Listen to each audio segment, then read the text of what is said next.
ઉનાળાની શરૂઆત થતાની સાથે જ આપણને રાતનું ડિનર એવું થાય કે કંઈક હળવું લઈએ.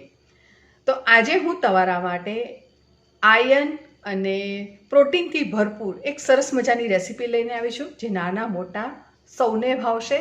તો ચાલો મારી સાથે મારા કિચનમાં આજે કઈ વાનગી બને છે. તો અહીંયા મેં પા કપ ચોખા લીધા છે અને એ કણકી આવે તે છે. તો અહીંયા મેં કૃષ્ણ કમોદની કણકી લીધી છે. તમારી પાસે જે પણ પ્રકારના ચોખા હોય તે લેવાના, પણ કણકી લેવાની. અને અહીંયા મારી પાસે છે 1 કપ છોળાવાળી મગની દાળ. તો મગની દાળને અને ચોખાને આપણે કરી દઈશું એક બોલની અંદર ટ્રાન્સફર, અને એને સારી રીતે પાણીથી 2 થી 3 વાર ધોઈ લઈશું અને એને પલાળવા માટે મૂકી દઈશું. દાળ અને ચોખા બંનેને આપણે સરસ રીતે ધોઈ લીધા છે અને હવે આપણે એને 3 થી 4 કલાક માટે એને પલળવા માટે મૂકી દેવાના છે.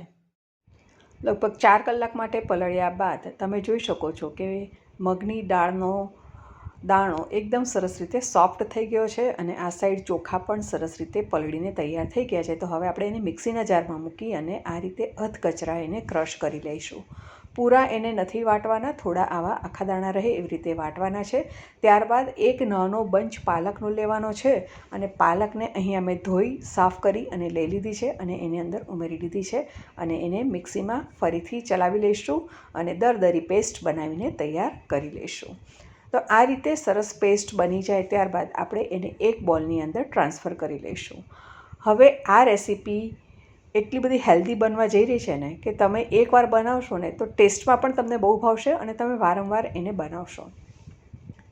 મિક્સીના જારની અંદર આપણે 2 થી 3 ચમચી જેટલું પાણી રેડી અને વધારાનું અંદર ચોંટેલું મિશ્રણ લઈ લીધું અને અંદર ઉમેરી લીધું. મરચાંની પેસ્ટ, આદુની પેસ્ટ તમે તમારા ટેસ્ટ પ્રમાણે અંદર ઉમેરી શકો છો. મેં અહીંયા લગભગ 1 ટીસ્પૂન જેટલું ઉમેરી લીધું છે. સ્વાદ પ્રમાણે મીઠું અંદર ઉમેરી લેવાનું છે અને અહીંયા મેં લગભગ 1/4 ચમચી જેટલું મીઠું ઉમેરી લીધું છે.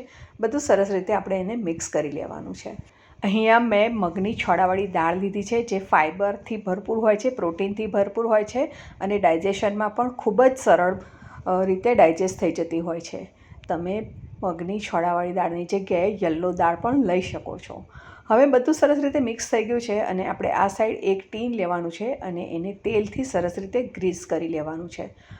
હવે તમારી પાસે આ રીતનું ટીન ન હોય તો તમે ઢોકળાની થાળીમાં પણ કરી શકો છો. અને તેલ ગ્રીસ કરવાની જગ્યાએ જો તમારી પાસે બટર પેપર જે રાઉન્ડ શેપમાં મળે છે એ હોય તો તમે એ મૂકી દેશો તો વધારે સારું રહેશે.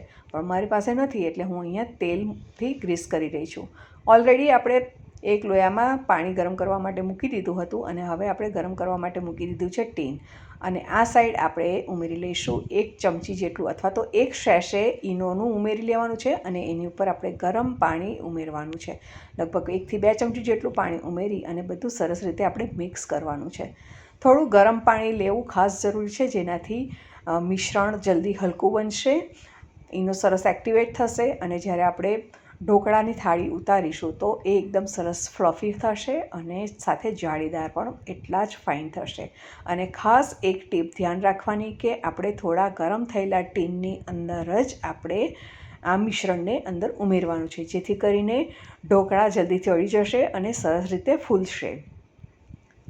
હવે આપણે મિશ્રણની ઉપર આ રીતે થોડું મરચું ગમે તો સ્પ્રિંકલ કરી દેવાનું અને લાલ મરચુંની જગ્યાએ તમને અથાણાનો જે સંભારનો મસાલો આવે છે તે પણ તમે ઉપર સ્પ્રિંકલ કરી શકો છો. 15 મિનિટ આપણે કૂક કર્યા બાદ એને ઉતારી લીધું છે અને આ રીતે કાંડી નાખી અને જોઈ શકીએ છીએ કે સરસ રીતે આપણા ઢોકળા બફાઈને તૈયાર થઈ ગયા છે. અને તમે જોઈ શકો છો કે આગળ પાછળ કિનારી પણ એને સરસ રીતે છોડી દીધેલી છે, એટલે સરસ રીતે ચડી ગયા છે એ સાબિત થઈ જાય છે. હવે આપણે એક સ્ક્રેપર લેવાનું, અથવા તો તમારી પાસે આવું સ્ક્રેપર ન હોય તો તમે ચપ્પુની મદદથી એને આ રીતે સરસ ખોલી કાઢવાનું છે અને ત્યારબાદ આપણે એને પલટાવી દેવાનું છે. પણ ખાસ ધ્યાન રાખવાનું કે એકદમ ઠંડુ થાય પછી જ, એટલે કે લગભગ 5 થી 7 મિનિટ પછી જ આપણે એને પલટાવવાનું છે. પણ મેં થોડી ઉતાવળ કરી દીધી હતી કેમ કે મને ખાવાની ખૂબ જ તાલાવેલી આવી ગઈ હતી, તો થોડું નીચેથી ઉખડી ગયું હતું આ રીતે. પણ તમે જોઈ શકો છો કે સરસ જાળીદાર આપણો આ લોફ બનીને તૈયાર થઈ ગયો છે અને હવે આપણે એને પલટાવી દઈશું. પીસીસ કરી લઈશું, નાના મોટા જે પ્રમાણે ગમે એ પ્રમાણે તમારે કરી લેવાના. અને હા, જો બાળકો આ ન ખાય તો તમે એની ઉપર થોડી ચીઝ સ્પ્રિંકલ કરી દો તો બાળક હોંશે હોંશે ખાશે. અને પાલકની સાથે ચીઝનો ટેસ્ટ તો ખૂબ સરસ લાગે જ છે. હવે આપણે કરી લઈએ વઘાર. તો એના માટે આપણે એક વઘારી લીધું છે અને એની અંદર 2 ચમચી જેટલું તેલ ઉમેરી લેવાનું છે. 2 ટેબલસ્પૂન તેલ અહીંયા મેં લઈ લીધું છે. 1 ટીસ્પૂન જેટલી રાઈ ઉમેરીશું. રાઈ તતડે એટલે આપણે એની અંદર 1 ટીસ્પૂન જેટલા તલ ઉમેરી લઈશું. અને ત્યારબાદ આપણે એની અંદર થોડી હિંગ ઉમેરી લઈશું. અને મરચાંની સ્લીટ આ રીતે અંદર ઉમેરી અને વઘારને આપણે ઢોકળાના લોફ ઉપર આ રીતે રેડી દેવાનો છે. તો ફ્રેન્ડ્સ, સરસ રીતે આપણા ઢોકળા તૈયાર થઈ ગયા છે. હવે વઘારને આપણે બહારની સાઈડ પણ થોડુંક સ્પ્રેડ કરી દેવાનું છે આ રીતે, જેથી કરીને બધી જગ્યાએ વઘાર જાય. અને ખાસ ધ્યાન રાખવાનું કે ઢોકળાના પીસીસ કટ કર્યા બાદ જ વઘાર ઉપરથી રેડવાનો છે, જેથી કરીને તેલ બધા ઢોકળામાં છેક સુધી પહોંચશે. કોથમીરથી ગાર્નિશ કરી લઈશું. અને હવે તમને બતાવી દઉં કે આપણા ઢોકળા કેવા બન્યા છે. તો તમે ફ્રેન્ડ્સ જોઈ શકો છો કે એકદમ સરસ ઢોકળું બન્યું છે. અને જાળીદાર પણ એટલું છે, સોફ્ટ પણ એટલું જ સરસ બન્યું છે. અને ખૂબ જ સરસ પોચા પણ બન્યા છે, જે દાંત વગરના માણસો તો ખાઈ જ શકે, પણ દાંતવાળાને પણ ખૂબ જ ભાવે એવા સરસ મજાના ઢોકળા આપણા બનીને તૈયાર થઈ ગયા છે.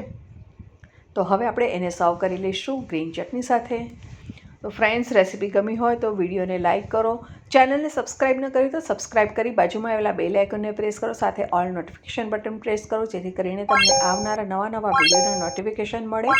ફરી મળીશું નવી સહેલી સાથે. ત્યાં સુધી આવજો. Thank you.